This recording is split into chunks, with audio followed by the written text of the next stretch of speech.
చెప్పు. షేప్ పండు కొట్టుకొచ్చినారా ఆ వరదల ఆ షేప్ పండు తీసుకున్నాడు ఆయన.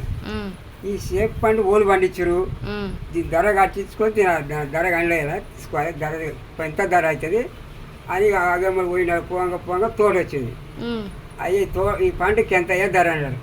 అయ్యో పొయ్యే పండు ఎందుకు ముట్టుకున్నావు నువ్వు, పొయ్యే పండు పోయే ముట్టుకున్నావు, నీకు అది పాపం జరిగింది, పాపం విరోచన కావాలి ఎట్లయితుంది, 15 ఏళ్ళు నా తోటకా నువ్వు కావాలి ఉండాలి, ఉవ్వ బట్టకే కావాలి ఉండాలి, ఉవ్వ బట్ట కావాలి విరోచన అవుతుంది ఈ పాపం అంటే 15 ఏళ్ళు జీతం ఉంచాడు, ఉవ్వ బట్టకే జీతం ఉన్నాక ఇక తీరింది అయ్యా, ఇక పాపం పోయిందంటే ఇంకా కాదు, నాకు బిడ్డ ఉంది, నా బిడ్డకు చెవులు లేవు, కళ్ళు లేవు, కాళ్ళు లేవు, ఆమె చేసుకుంటే నీ పాపం విరోచన అవుతుంది.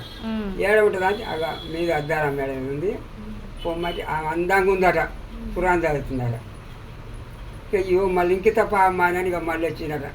ఆమె కాదయ్యా నీ బిడ్డ, ఆమెనయ్యా నా బిడ్డ, ఆమె నా బిడ్డ, ఎక్కడ చూడకపోయి కళ్ళు లేవు, ఎక్కడ నడవకపోయి కాళ్ళు లేవు, ఎవరు మాట వినకపోయి చెవులు లేవు, ఆమె నా బిడ్డ పెళ్లి చేసి సాగదిండట.